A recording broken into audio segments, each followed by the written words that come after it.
Hello YouTubes and welcome back to Desynced. I've been playing the game a lot off camera and actually been enjoying it a lot. Even my girlfriend seems to be enjoying it and we're learning and moving up together. Pelo que eu sei, a Blightstorm meio que é tipo uma MP. Tem um monstrão te atacando? Eu não sei. Pinga e deixa pausado. No, tá. É meia volta, tá? Tu vai tomar... Pega ele, controla ele, vai embora. A voz de medo. In this episode, we'll pick up right where we left off in the first episode, but eventually we'll cut into new footage where I'm a bit more acquainted with the game. So sit back, relax, and enjoy. And thanks for tuning in. Oh, and ELAIN is telling us that basic signals deals with sending and receiving signals around the base. It allows your buildings and units to communicate information to each other across any distance. These data cubes have extremely dense data clusters. It seems, right now, we can only access surface level data. If we can recover more of these cubes, we can gain greater knowledge of this world. Exactly. ELAIN is just telling us that if we get 5 data cubes, we can unlock the gateway technology, which opens the advanced research tree here. But ELAIN was talking about signals. We'll have a look at the signals in a second. And those miner bots are really derpy. I keep forgetting to set them to start stuff here, and this one doesn't know where to mine, so go mine there, please. I haven't yet wrote a miner bot program, so I'm hoping to do that eventually. And I'm trying to expand the base here, but we reached the limit of our power grid. So what we can do, we can come here and request a power field from our base. I crafted one before. We can just attach it here. And yeah, this component here expands your power transmission radius, which also includes your logistics network. So now our bots have a greater range to operate automatically. And I completely derped because, you know, there's so much going on that I completely forgot to make circuit boards here. Alright, so just did a quick expansion here. We actually have to eventually upgrade some of those buildings and fix the ratios. I haven't played enough yet to care really about the ratios, so I've just been doing the bad practice of doing things by eye. We just completed the building of these 2 power generators here. They burn crystals in order to generate energy, and they are used as a backup power. So every time you go over your generation limit here and your average starts going down, one of those should kick in and start working. But this is only for backup power. What we really need is some power. What we really need is some proper power generation. Getting some of that soon by unlocking solar panels and batteries. And all those new buildings here that I built, we haven't yet started using. I'm just planning the next base expansion. We can already use them to start crafting more bots if we need. So I think I'm gonna start working on a Deconstructor bot because I wanna upgrade some buildings. Nice, behaviors technology is complete. So we unlock this shared storage here, which honestly I'm not exactly sure what it does. We'll check it eventually. And the behavior controller, which unlocks the programming and all the cool automation stuff that we'll look into. It also unlocks beacons that allows us to craft this item here and plop beacons around. So when you place out there in the fog of war, it allows you to see things from afar. Oh, and look at that, our deconstruction bot is complete. He has a deconstruction component that refunds 100% of the building costs. So we can come here and tell him to deconstruct his explorable, and ta-da, it is removed. Sometimes the explorables can give you some resources back, but some of them just vanish and don't give out anything. Let's set the next research to power transfer and actually start working on the behavior controllers here. And I can see I'm already breaking my grid and breaking my rule of not making this base crammed. So I'll get deconstructing and moving stuff around on the next episodes. So we're already producing some behavior controllers. They are super cheap. They just cost 1 circuit board and you can place them here to craft really quickly. And that gives us access to the behavior editor. Of course, before using the behavior editor, I recommend you zoom out so you don't hear all of your base noises because it can be really distracting. So we'll look into this beauty here in more detail later on, but this is where you do all of your programming and automation and cool stuff. It can look pretty daunting at first. Even for me, you know, I do have a programming background somewhat, but there's a lot of powerful or useful things you can do without going too crazy here. Alright, and it has been just a second for you, but it has been a couple of days for me. Like I mentioned, I've been playing the game a lot on my own, and I might be a little addicted. Not gonna lie, this game hits very close to things I've been waiting for a long time, but all those projects I was waiting for got cancelled, so we are here now. And sorry to stop the video here, but I really like to thank you for checking out this series. This is the first time I record this type of game, and boy am I bad at it. I've been basically using a lot of editing to salvage footage left and right, and it's super time consuming. Last time I recorded, I seriously spent 40 minutes trying to explain signals and behaviors in this game, and I failed terribly. But I actually made a mistake here, and things are upside down. And if It took so long, we actually finished the power transfers research project and unlocked solar panels, batteries, and capacitors. So again, thanks for bearing with me. As I mentioned at the start, I've been playing a lot of multiplayer with my girlfriend, so we've been learning a lot. Since I really like the game, I'm completely avoiding any spoilers. I'm not even reading or watching any guides or tutorials because I want to mostly figure things out by myself until I get to the end game. Do let me know if you guys have any tips or questions though. I did change one major thing on how I played these past days. Minding ratios. I didn't want to create or look into spreadsheets for this game, as usually in games like this I get too used to certain layouts or setups and never try anything new, but in this game you can quickly run into bad shortages, and in order to fix them, you need the same item you are running out of. For example, to expand production of metal plates, you might just need a lot more metal plates, but all your bots quickly grab and run away with them. It was actually my girlfriend that brought my attention to this, because I would always look at it and my brain wouldn't process it or something, but you can hold Alt while hovering over an item to check the info on ratios. It tells you how many production builders you need in order to have one of these items constantly producing. So to avoid getting stuck and having to micro your way out of it, at least having a quick look into these ratios when making new products and expanding ingredient production is definitely worth it. And to me, it makes the game much more enjoyable and satisfying. You can also hold Ctrl to see everything that is required in order to craft the item you are looking into, or Shift to see what the item is used as an ingredient for.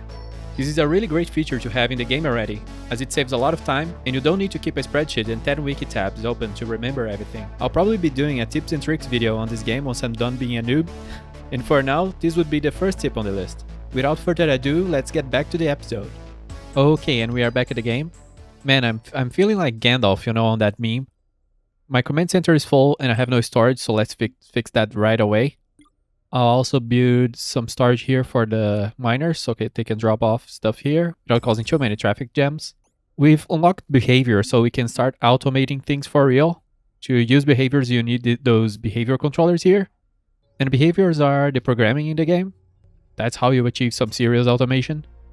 So now that we have this behavior here on our command center, I'm gonna load a program I used. I'm gonna load in a program I've used in pretty much every save since I've made it. Yeah, there it is. It's an AutoCrafter for base building. What this does is kind of simple, even though the code is not that simple. Oh, wait. Primary production component for our energized materials such as energized plates, a foundation material for construction and repairs. It is also a component that focuses on more sophisticated robot assembly methods. Produce one of these components so that we can build a larger variety and more efficient robots such as the Dashbot.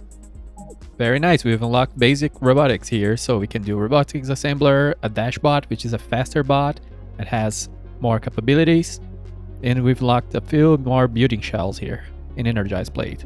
Oh, and also silicone, okay. So on the behaviors, we have a behavior controller on our command center now, and I've loaded in this program here that I use for base building.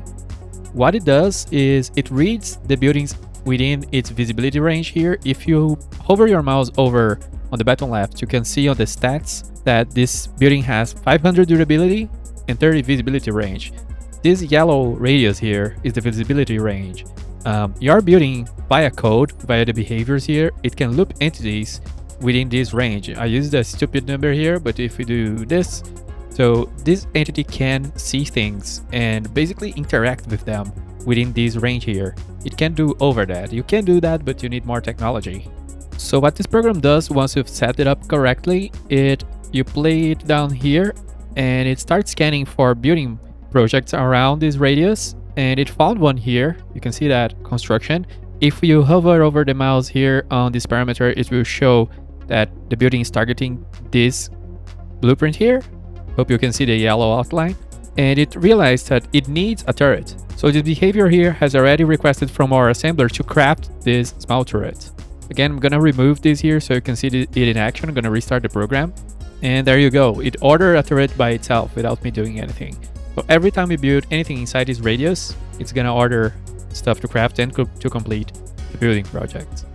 Of course, there are limitations. Currently, we can only access the first item here on this list, but right now this program makes the early game much smoother. And since I last recorded, I made a bunch of little behaviors here. Nothing really great or revolutionary, but some stuff that we'll be using so you guys can see more about behaviors and how interesting they are. And I find that when I try to make things too advanced, I end bumping up into some limitation of the game. But there's a lot coming to the behavior stuff that the developer is gonna implement. Just today they're improving the support to dealing with coordinates, so yeah, we'll see where it goes. And whoops, I forgot to abort this construction here, so we got 2 turrets in a radar that I don't really want over here. And I'm gonna make a couple more of these crystal burners here so we can get a little more headroom for power generation until we get set up with our power generation. I've noticed on the last episode I didn't get to finish setting up these reinforced plates properly. I'm gonna set them back up to reinforced plates. There's a lot of things to fix in this base, I recognize that. I'm also gonna be moving down these uplink here, back from the roof, unfortunately. But we can actually use 2 assemblers here to do other stuff. We're also having clear problems with metals and metal plates here, and that's because I wasn't using the alt vision here, wasn't using this mode to check the ratios. You know, I really like playing these games for fun and not getting too withheld on all the math behind it that you can do. Sometimes I want to do that, but sometimes I don't want to do that at all. But man, it's a lot more satisfying when you got things down correctly. And right now, things are clearly wrong here. We're not producing enough ore, we're not producing enough metal bars, so let's fix that. And you guys might notice that this might be looking different now, and that's because, you know, you can come here on this library screen and create your prefabs. Probably showed that before, right at the start of the series. But the way you place your folders here, it affects your build menu, so it gets really organized. That's really good. I really recommend you do that. Let's pick this prefab here and start expanding our metal production just a little bit. Again, our command center will see if we need any resources. If we don't have it on our faction, if we don't have anywhere in the base, it will start crafting. So you can see it recognizes it needs a couple secret boards over there, but we have that in storage, so it's not crafting. Now it realized something needs 2 fabricators, so it's gonna order that. I don't have to order that manually. And we really need more worker bots, so let's make here a couple miners. Oh, there's another program we can use for this situation. So let's make a few miners. Oh, there's a technique we can use here that's really good. So to show you guys something really simple for automation, I'm using here a signal reader component. All this does is to read the signal from the target you designate. So you can click and drag like this, and I'm gonna set it to this building here. This is the building where we're gonna be building our bots for now, our simple worker bots. And then over at this building, you can click and drag here this register, that's how they are called. Those little parameters over here, there's this information. You can click and drag it down here to the signal register, and this building will now emit a signal every time it needs something in order to craft this bot. It will show it here. So let's change this. So let's change this to worker assembly, the name of this building. Meanwhile, this one will do worker component assembly. So as you can see, the signal reader is already reading the signal this building is emitting. So in order to automate the component production for those bot prefabs that we are trying to build here, a bot that already comes with a mining beam, instead of, you know, ordering a bot without a mining beam, so we have to place the beam automatically. In order to automate all of that, all you have to do is link this parameter. So this is really quick, and weird enough, I started programming a lot of stuff. I made a program that does exactly that with code, but all you need is a signal reader and register linking. You see, I didn't do any programming. I just linked stuff around, and we got this pretty cool behavior that in most games you need, you know, some code or whatever to achieve. And back to the ratios, we can come here on the metal bar and hold Alt, and we can have some idea of how many miners we need. You can see over at the R request there, it says we need 1.5 mining turrets working in order to constantly produce metal bars. Of course, at the start of the game, you start with those very powerful turrets here, the laser mining tool, that's 2 times better than the other turrets. And we're gonna change everything here. So we want to have around maybe 20 of those furnaces here. Some of those buildings can house 1 fabricator, some of them can house 2, but I think I'm gonna have about around 20 at the start of the game. And we're gonna go up to 60 around mid-game, I think. That's how usually it's been going for me. So even though it looks like your miners are really, like, they can really pull a bunch of ore and all that, it actually, if you look at the ratio, you need a lot of miners, actually. You need a lot of metal. So I can see in this map, we are gonna have problems. We're gonna have to push the base towards this desert. You actually find a lot of iron in the desert. And this node here is a little bigger. Everything here is gonna go dry very, very, very soon. I'm gonna bump up the worker production here. I think I will start on another array of fabricators. I'm gonna set all these bots to drop on this crate here. And I think I'm gonna steal one of these workers. Actually, where are my scouts? Why do I have a scout hanging around here? I have no idea. Filled with foundations. Oh, I think it's part of something. It's part of my failed signal tutorial. And oh my god, why do I have a scout mining? Why am I doing that? If you guys don't know already, the scouts are 4 times better than the worker, the first bot you do at the start of the game. So what you want to do, as soon as you can, grab a worker and give him the turret from the scout.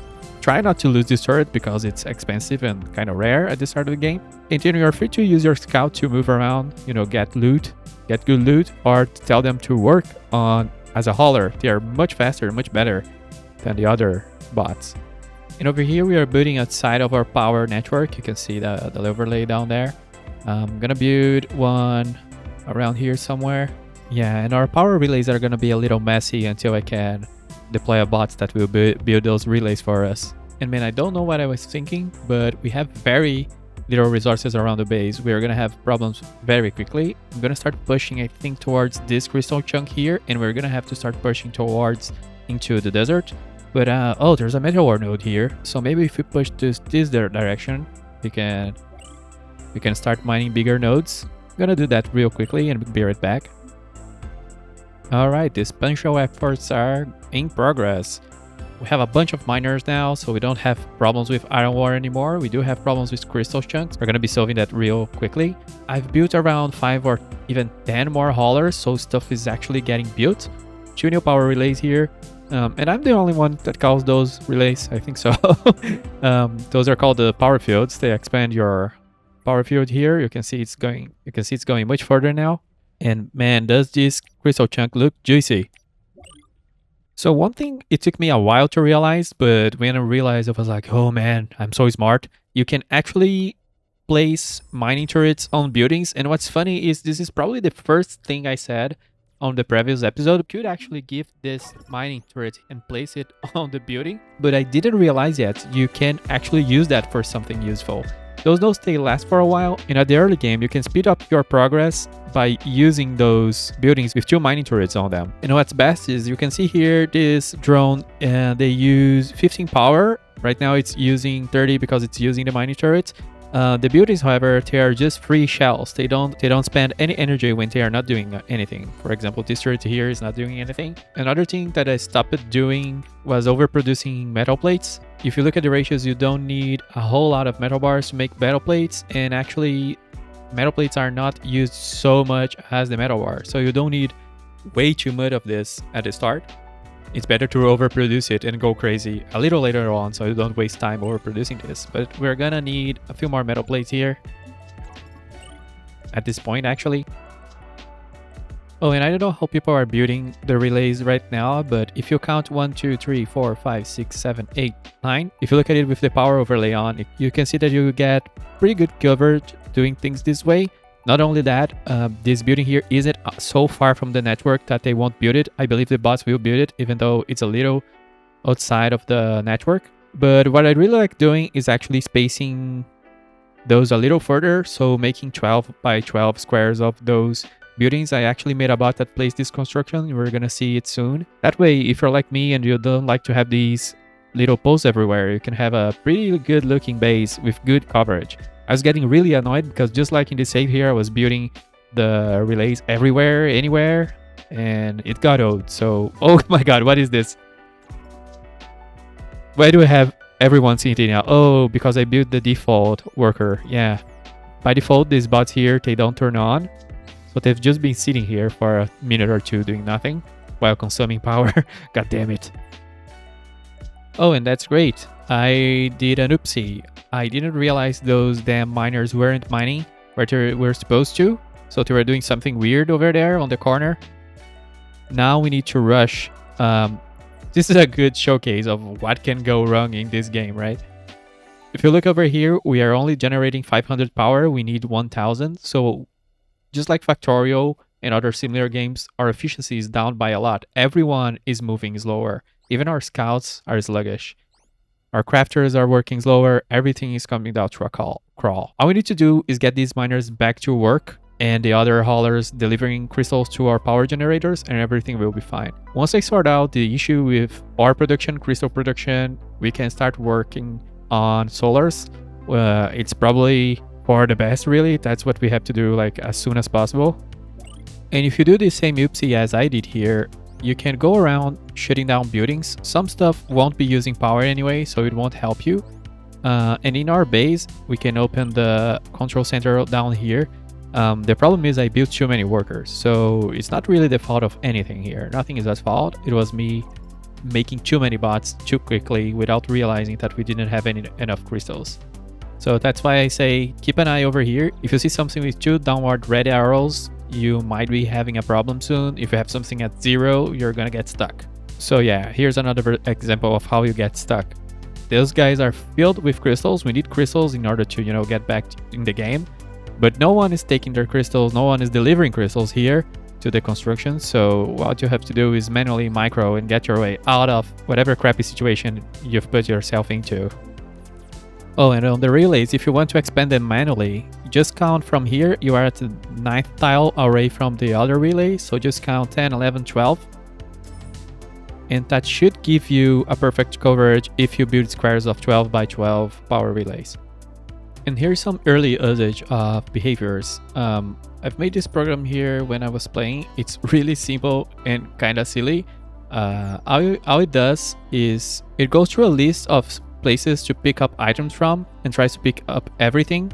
And then it goes and dumps into a location. It's called a serial collector. So that way, if you have a bunch of storages with ores and so on, you can grab them all. For example, over here, we're going to be filling those 3 crates up with crystals and then taking them to 1 crate over at the base for it to be distributed. Another thing we can use the serial collector for is to collect from a bunch of production buildings and drop into one place. So all of these bots don't have to manage all those 10 buildings, at least in terms of output.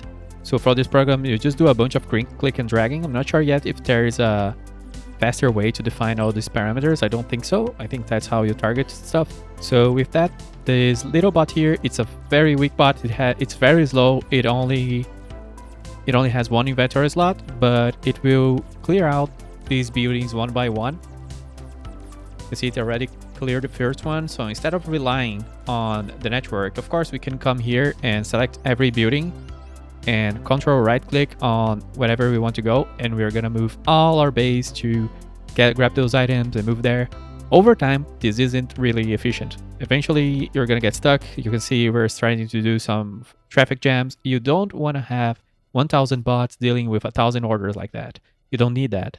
So you can just select all those buildings if you set up a serial collector like that, and you can right click here on the store register and cancel that.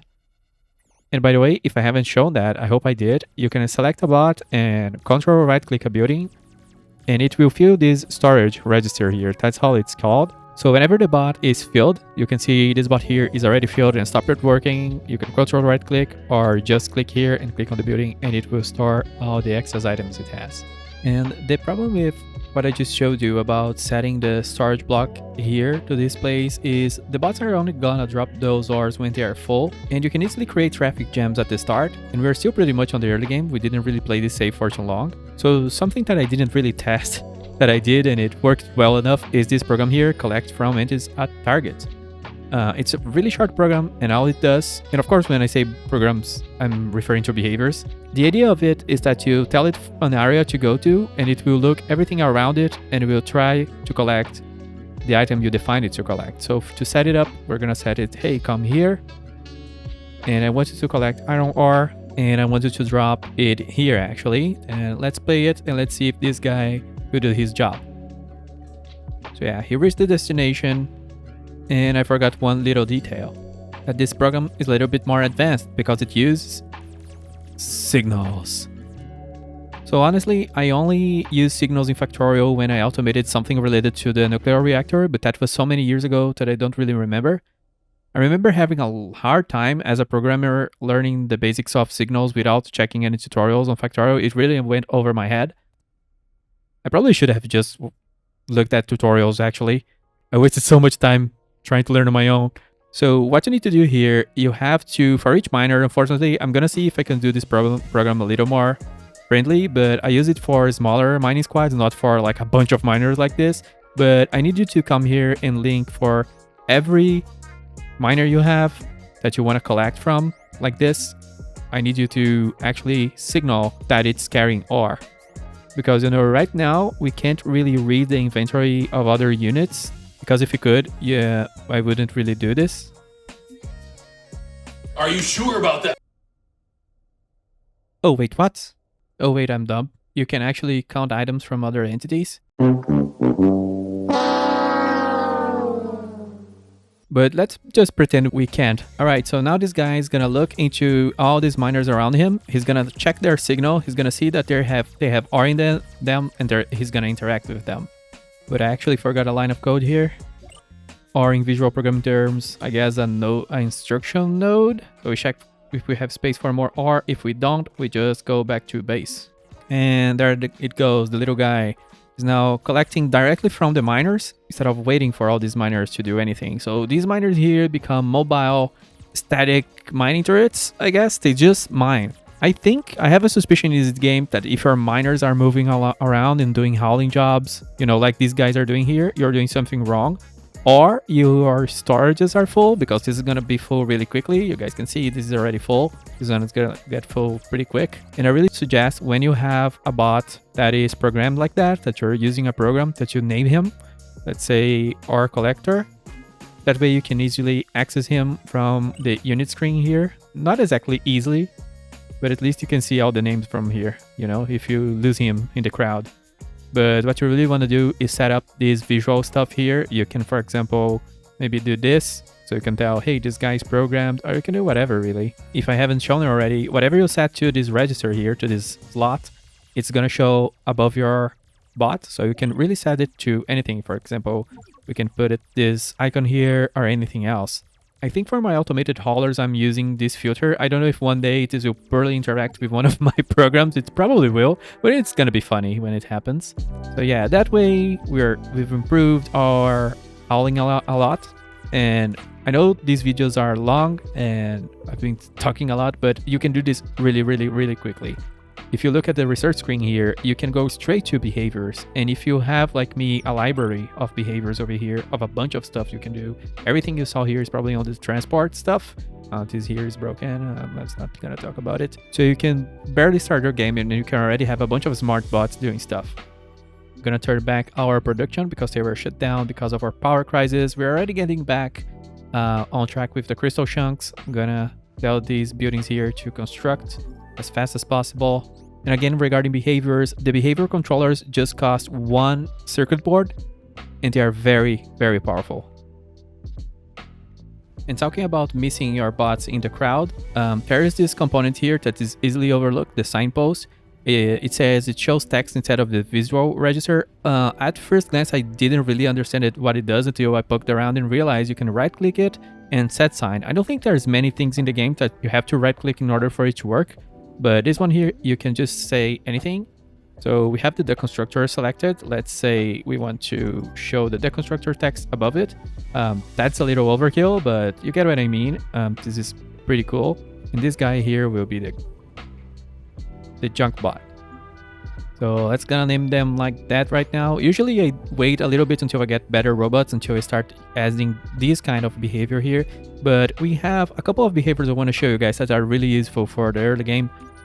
We have this Mark Deconstruct program here. Again, it's pretty simple. I don't know how it looks to you guys, but no, it doesn't do a whole lot of complex stuff. And I actually wanted to do this when I read a message from someone on Discord. They shared their program. I didn't really open their code, but I really liked the idea. And on their text, it became pretty evident what they did. So let's see here a building that we don't really like, this one here. So once you start this program, the Deconstructor is going to start looking around again at his visual range. This visual range over here is going to look around him for things that are marked for deconstruction. In the context of this program, that would be if you shut down the building and if you mark something as red, like over here on the signal, eventually the Deconstructor bot will pick it up, turn on his deconstruction, and deletes it automatically. You get 100% of the resources back. This is useful because, you know, in order to deconstruct things in this game right now, you don't have a button to upgrade buildings to a different building or to deconstruct it easily. So what you have to do every time you want to deconstruct a building, for example, I really want to destroy this one here and move them away, you have to click on the preferred target on the deconstruction component and click on the building. You have to do it for each one, and each one of them will drop garbage. So let's take another one. For example, this one here. So we're gonna deconstruct this one manually. You guys will see all the crap that it drops. No one will really pick up these items. You can see here we have these 15 plates here, all these items here. We have scattered silica resource here that we don't even have the tech to use that yet. Everywhere we have crap on the ground. So one of the first bots I think people do is a basic jump bot. And if you're starting somewhere, I really recommend you try to do something like this. You can of course use this if you want. This is one of the earliest programs I did when I was learning, and I don't really recommend you use these registers from the base game here because I've noticed sometimes it can introduce some weird behavior. But anyway, all it does is it moves to a place that you tell it to hang around. It looks for the closest drop, it picks it up, and it drops off whatever you set it over here. So when I say over here, those are the unit base parameters on the top left, which are the same unit base parameters here on the bottom left. So I'm gonna set them up. I usually call those places like lost and found. I'm gonna set them up to drop here. Usually you come here and say lost and found. I don't think we're gonna keep this storage here for this purpose, but for now it's okay. We're gonna then tell him to hang around maybe over here, and he'll look for, you know, when you play the behavior, he'll look for dropped items, and then he's gonna drop there. He's gonna try to fill, if I remember correctly, he's gonna try to fill his inventory completely. No, he won't. I need to improve this code. So yeah, here's an exercise to the viewer. Make this code so he picks up items until he's full, until he's go back to dropping items, because if he has more than one storage slot, you know, it's not gonna make use of it. So there goes the junk bot. The program was really simple. It was like 10 seconds to make, and we already have a guy cleaning the place up. And I'm really suggesting you start with that because it took me so long to do something like this. And again, it's just 4 nodes. And of course, if you are really lazy and you are using this program on a scout, for example, you can just hold Ctrl and drag and copy over all the parameters here. There's nothing wrong with that. Some people might, you know, give a hard time for it, especially us programmers. But honestly, in this game, like, just have fun. Don't let anyone tell you what to do. Honestly, I see that a lot in games nowadays. It's not worth it. As long as you're having fun, it's fucking great. But even after doing, you know, the Deconstructor and then doing the junk bot and telling him to hang around the place and collect items, I didn't realize you could just do this. You can tie the junk bot to the Deconstructor over here. And if you move around the Deconstructor, the junk bot will follow him along. So this is my early setup for mass deconstructing buildings. And since the game gives you back 100% of the resources, I know this base doesn't look great, but honestly, don't worry about it. Just select everything, mark them from the construction, and move stuff around. It's just great. I'll play here the junk bot program, and every time this guy deconstructs something, he'll collect even the dropped components. You know, when you deconstruct a building, it drops on the ground. He'll collect and bring them back to whatever you set up as the storage. With our mining problem solved, with our crystal mining problem solved, with the issues we're having with the smelting and mostly metal plate issues that are fixed, just need a little more improving, we are right back on track to start advancing with the game. And with all the behaviors we have over here, we'll soon be taking over the world, I hope so. Thank you guys for hanging out, and see you on the next episode. And remember, idle angry.